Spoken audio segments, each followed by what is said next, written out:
Hello बच्चों, स्वागत है आप सभी का आपके अपने चैनल केमिकल लोचा में। और आज हम लोग बात करने जा रहे हैं सॉलिड स्टेट के सेकंड पार्ट का। जैसे कि प्रीवियस वीडियो लेक्चर आप लोगों ने देख रखा होगा, जहां पर हमने लास्ट वीडियो एंड किया था वहीं से आज स्टार्ट करने जा रहे हैं। आपका लास्ट वीडियो एंड हुआ था क्लासिफिकेशन ऑफ सॉलिड स्टेट। हमने आपको बताया था कि सॉलिड स्टेट के कई टाइप होते हैं, जिसमें से हमने आपको शायद फटाफट बता दे रहा हूँ क्या था। सॉलिड स्टेट को हमने क्लासीफाई किया था बच्चों। जैसे आपको मैं पहला पढ़ाऊँगा आज मेटेलिक सॉलिड।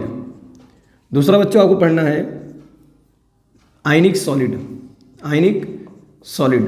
तीसरा आपको पढ़ना है बच्चों कोवेलेंट सॉलिड। चौथा आपको पढ़ना है बच्चों, चौथा आपका हो जाएगा मॉलिक्यूलर सॉलिड।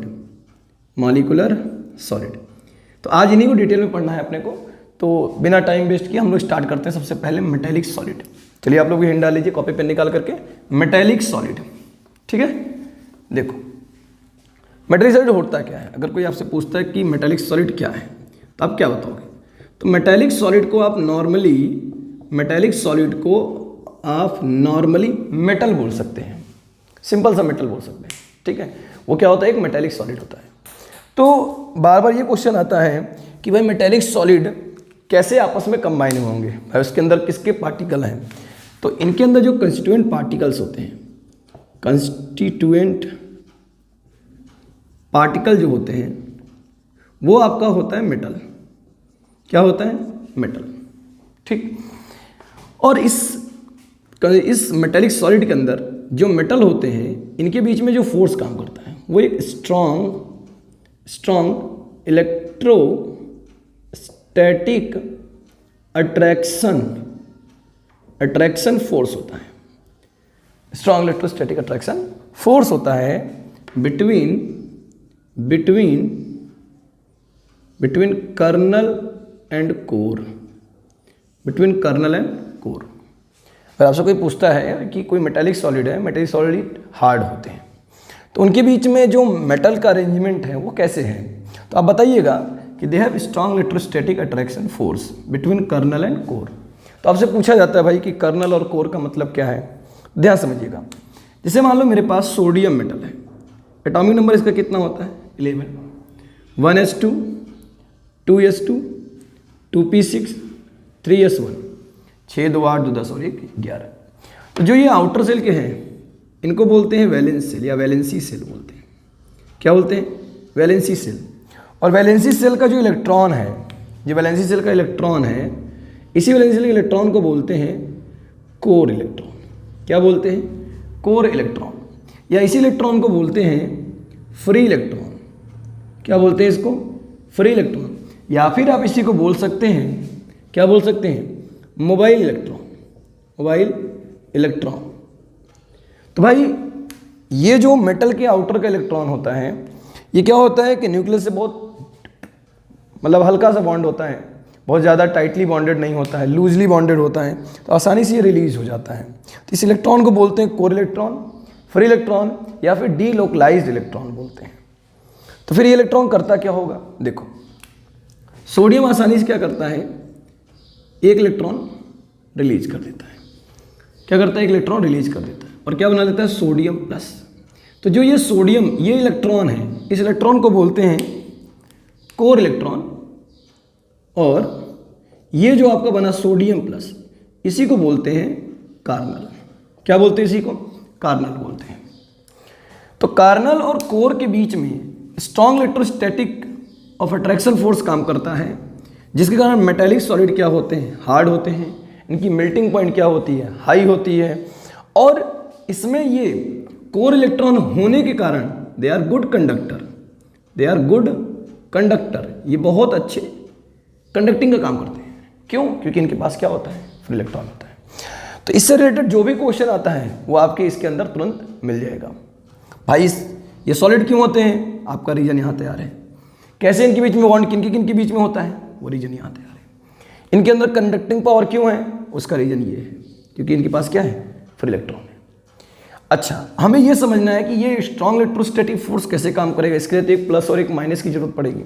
तो देखिए ध्यान से, जो फ्री इलेक्ट्रॉन होते हैं वो मान लो ऐसे हैं, और जो आपके कर्नल है वो इस तरीके से है। तो होगा क्या, इनके बीच में स्ट्रॉन्ग इलेक्ट्रोस्टैटिक फोर्स काम करता है।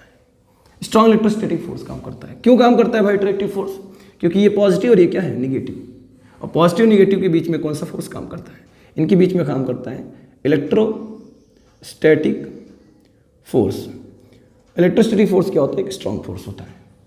तो इस तरीके से मेटेलिक सॉलिड के अंदर मेटल के जो कंस्टिट्यूएंट पार्टिकल होते हैं अरेंज रहते हैं। बात समझ में? तो ये तो हो गया आपका मेटेलिक सॉलिड। अब मेटेलिक सॉलिड में बहुत ढेर सारे एग्जांपल ले सकते हैं। हाँ, एक बात और समझिए भाई, जिसकी वैलेंस सेल में इलेक्ट्रॉनों की संख्या ज़्यादा है जिस मेटल की, वो मेटल उतना ही स्ट्रांग होता है। जैसे आयरन भाई आप टोटल देखो तो कुल 8 इलेक्ट्रॉन मिलेंगे। अब 8 इलेक्ट्रॉन है तो उसमें नंबर ऑफ इलेक्ट्रॉन ज़्यादा है तो फ्री इलेक्ट्रॉन भी मिलने के चांसेस ज़्यादा हैं। इसलिए आयरन क्या होता है, नॉर्मली बहुत ज़्यादा सॉलिड होता है।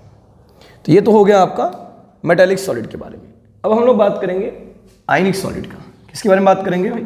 आयनिक सॉलिड पर। तो आइए देखते हैं आयनिक सॉलिड क्या होता है। हेडिंग लगा लीजिए भाई, आयनिक सॉलिड। तो देखो आयनिक सॉलिड क्या हो, अब नाम से पता चल रहा है आयनिक सॉलिड क्या हो सकता है। तो हमने हेडिंग लगा दिया यहाँ पर आयनिक सॉलिड। आयनिक सॉलिड, देखिए आयनिक सॉलिड क्या होता है। Ionic solids are those, ionic solids are those in which the constituent particles are anion and cation। जो कंस्टिट्यूएंट पार्टिकल होंगे क्या होंगे? एनायन और कैटायन होंगे। और ये लोग आपस में कैसे बंधे हुए होंगे? And they are held together by strong electrostatic force of attraction। और ये आपस में बने होंगे किसके थ्रू भाई? Again strong electrostatic force of attraction. अब इस टाइप के सॉलिड जैसे मान लो NaCl, K2SO4, CuSO4, ये सब किस में आएंगे? आपके आयनिक सॉलिड के अंदर आएंगे। जिसमें क्या होता है, एक सोडियम जुड़ा होता है एक Cl- से। तो इनके बीच में जो फोर्स काम करता है वो क्या होता है? स्ट्रॉन्ग इलेक्ट्रोस्टैटिक फोर्स होता है। आपने पढ़ा होगा भाई कि अगर कोई दो चार्जेस कुछ सेपरेशन पर रखे हुए हैं तो इनके बीच में जो फोर्स लगता है वो इनके चार्ज के क्या होता है?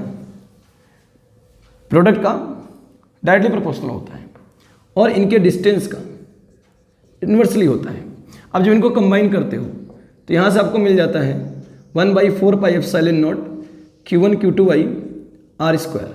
तो यहाँ से आपका आ जाता है 9.010⁹ Q1 Q2 R स्क्वायर। तो इतना इलेक्ट्रोस्टैटिक फोर्स काम करता है इनके बीच में। तो ये हो गया आपका आयनिक सॉलिड्स। इनके बीच में स्ट्रॉन्ग इलेक्ट्रोस्टैटिक फोर्स होता है। अच्छा, आयनिक सॉलिड की जो खास बात है, आयनिक सॉलिड की जो सबसे खास बात है, ये नॉर्मल कंडीशन में अगर जो सॉलिड फॉर्म में है तो किसकी तरह काम करते हैं? इंसुलेटर की तरह काम करते हैं। इंसुलेटर की तरह काम करते हैं क्योंकि इनके पास कोई फ्री इलेक्ट्रॉन नहीं होता, कोई फ्री इलेक्ट्रॉन इनके पास नहीं होता, जो कि मेटेलिक सॉलिड में था। जब इनके पास फ्री इलेक्ट्रॉन नहीं होता तो कैसे काम करते हैं? As a insulator. लेकिन जब इनको आप मोल्टन स्टेट में ले जाते हो, जब इनको आप किसी के साथ मिक्स कर देते हो जैसे एक्वा सॉल्यूशन के फॉर्म में, तो दे एक्ट एज कंडक्टर, क्योंकि तब इनके पास फ्री इलेक्ट्रॉन अवेलेबल हो जाते हैं, आसानी से इनको फ्री इलेक्ट्रॉन मिल जाते हैं। तो ये किसकी तरह काम करने लगते हैं? तब कंडक्टर की तरह काम करने लगते हैं। तो ये आपको समझ में आया भाई कि आयनिक सॉलिड क्या होता है। आयनिक सॉलिड होते हैं जिनके कंस्टिट्यूएंट पार्टिकल एक पॉजिटिव और एक नेगेटिव, दोनों के बीच में कौन सा फोर्स काम करता है? Strong electrostatic force. तो अगर मैं आपको एक चीज़ बताऊँ कि सबसे स्ट्रॉन्गेस्ट सॉलिड को अगर कैटेगराइज किया जाए तो सबसे बढ़िया आपका होगा आयनिक सॉलिड, फिर मेटेलिक सॉलिड, फिर आपका आएगा covalent solid, and then after आपका वैन डर वाल्स फोर्सेज वाले आ जाते हैं। ठीक है, मतलब मॉलिक्यूलर सॉलिड। तो इसे नोट कर लीजिएगा। ठीक है, अब बात करते हैं नेक्स्ट आपका टॉपिक है कोवेलेंट सॉलिड, कोवेलेंट सॉलिड। तो कोवेलेंट सॉलिड से मैं सोच रहा हूं पहले आपको मॉलिक्यूलर सॉलिड पढ़ा दूं। Molecular solid. अब मॉलिक्यूलर सॉलिड का मतलब है, जो नाम है उसी का मतलब समझिएगा कि भैया molecular solids are those in which the constituent particles are, क्या होगा भाई, आर मॉलिक्यूल, जिनके कॉन्स्टिट्यूएंट पार्टिकल क्या होंगे, मॉलिक्यूल होंगे, वो आपका क्या होगा भाई, मॉलिक्यूलर सॉलिड होगा।